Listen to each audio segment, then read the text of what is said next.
Hello everyone. Welcome back to Online Help Guide. Today, in this video, I will be showing you how to disable duet option on TikTok. First, open the TikTok app on your phone. Go to your profile. Select the video you want to disable the duet feature on TikTok. Click on the three dots icon on the right side of the screen. Now go to the privacy settings. Then turn off the allow duet option. And you will disable the duet option for the video.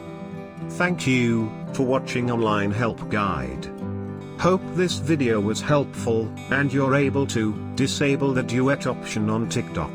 If you like our video, then don't forget to hit the like button on our video and comment down if you have any question or feedback.